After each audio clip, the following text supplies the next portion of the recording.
Hello दोस्तों, साहिल easy investment में आप सबका एक बार फिर से बहुत स्वागत करता हूं। दोस्तों, बात करते हैं आज के इस एनालिसिस में टाटा स्टील शेयर के बारे में। आज का एनालिसिस काफ़ी ज़्यादा महत्वपूर्ण है। यहाँ पर दोस्तों कंपनी ने क्वार्टर 4 के रिजल्ट्स को घोषित करने के लिए जो डेट रखी है वो 12 मई की डेट रखी है और आज की जो डेट है दोस्तों वो है 11 मई। आज के दिन दोस्तों मैं आपके सामने बहुत ही इम्पॉर्टेंट डेटा लेकर आया हूँ। जी हाँ दोस्तों, क्वार्टर 4 से रिलेटेड डेटा लेकर आया हूँ। ये डेटा देखने के बाद में आपको पूरी तरीके से समझ में आ जाएगा कि इसके रिजल्ट्स कैसे रहने वाले हैं। साथ ही साथ दोस्तों यहाँ पर मैं बात करूँगा एस्टिमेट्स की कि कंपनियों के एस्टिमेट्स क्या हैं, इसको लेकर के ये नज़रिया क्या है कि कितना आएगा प्रॉफिट, कंपनियाँ क्या कहती हैं, वेबसाइट्स क्या कहते हैं, इसके बारे में भी बात करेंगे। और इन सब के बाद दोस्तों लास्ट में हम यहाँ पर सपोर्ट रेजिस्टेंस के लेवल को देखेंगे, मूविंग एवरेज देखेंगे और आरएसआई का लेवल देखेंगे। यकीन जानिए एनालिसिस देखने के बाद में आपको ये समझ में आ जाएगा कि गिरावट आएगी तो दोस्तों कितनी गिरावट आ सकती है और तेज़ी आएगी तो कितनी तेज़ी आ सकती है। नए हो तो दोस्तों चैनल को सब्सक्राइब कर सकते हो, ऐसे एनालिसिस डेली मिलते रहते हैं। वीडियो पसंद आए तो एक लाइक ज़रूर कर दीजिएगा। चलते हैं, स्टार्ट करते हैं आज का वीडियो। लेट्स गो दोस्तों। सबसे पहले दोस्तों हम एस्टिमेट की बात कर लेते हैं। तो यहाँ पर आप देख सकते हो टाटा स्टील के जो क्वार्टर 4 के रिजल्ट है उसका प्रीव्यू है, ndtvprofit.com ये साइट है। इनका कहना है दोस्तों कि ये जो रेवेन्यू है एक्सपेक्टेड बता रहे हैं, ठीक है, अनुमान जो रेवेन्यू है ये जो है बढ़ सकता है 7.6% से 57,279 करोड़ रह सकता है 53,231 करोड़ के कंपैरिजन में।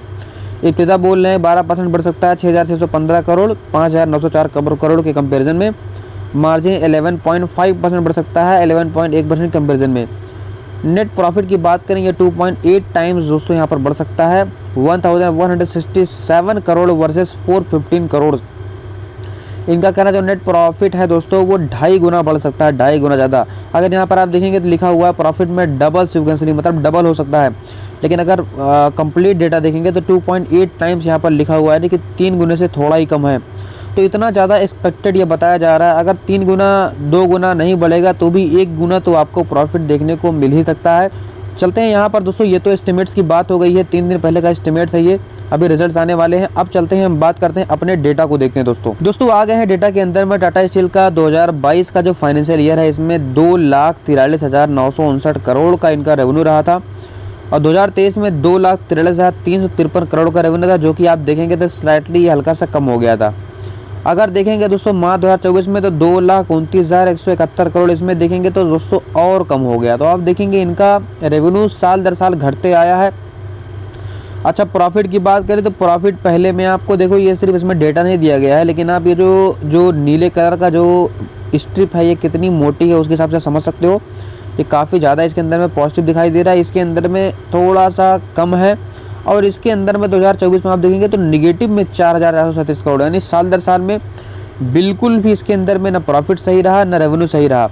बल्कि कर्ज की बात करें तो 68,829 करोड़ कर्ज 2022 में थे, 78,018 करोड़ 2023 में हो गए, 81,574 करोड़ यहाँ पर 2024 में हो गए।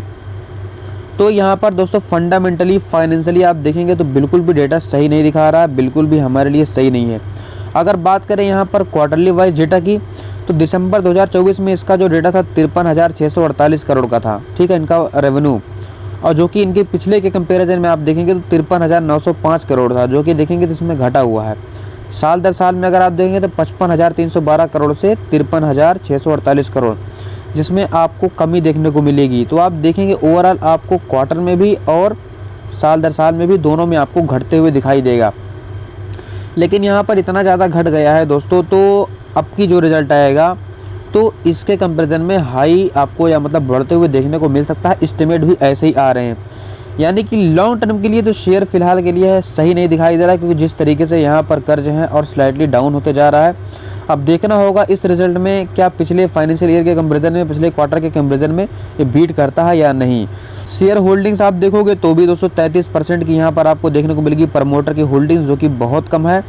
FIAs घटे हुए हैं, DIAs देखोगे तो बढ़े हुए हैं, रिटेल देखेंगे तो आप साल दर साल बढ़े हुए हैं, क्वार्टर में घटे हुए हैं, अदर्स दोस्तों क्वार्टर में घटे हुए हैं। नंबर्स आप शेयर होल्डर 27% अच्छी मात्रा में साल दर साल में बढ़े हैं, क्वार्टर में आप देख सकते हो घटे हुए हैं। तो ये थे इनके डेटा शेयर होल्डिंग्स में। आप देखो तो प्रमोटर सबसे बड़ा निराशाजनक यहाँ पर देखने को मिला हुआ है और यहाँ पर फाइनेंशियल ईयर वाइज आपको जो डेटा हमने दिखाया वो यहाँ पर सही नहीं दिखा है। पास्ट डेटा की बात करेंगे तो फ्लैट देखने को मिलेगा। एक दिन पहले दोस्तों जो मई 9 को जब मार्केट ओपन था तो इसके अंदर में क्लोजिंग देख सकते हो यहाँ पर फ्लैट थी, क्योंकि दोस्तों यहाँ पर ये जो मार्केट है काफ़ी ज़्यादा सस्पेंस में चल रहा है। यहाँ पर भारत पाकिस्तान का जो बैटल भी है ना हो रहा है ना ख़त्म हो रहा है, इसे से चल रहा है। फ़िलहाल यहाँ पर सीज़ फायर हो गया है। वायलेशन तो देखने को मिल रहा है, अभी भी आप देखेंगे तो पाकिस्तान की तरफ से वायलेशन हो रहा है और अभी भी हालात बने हुए हैं।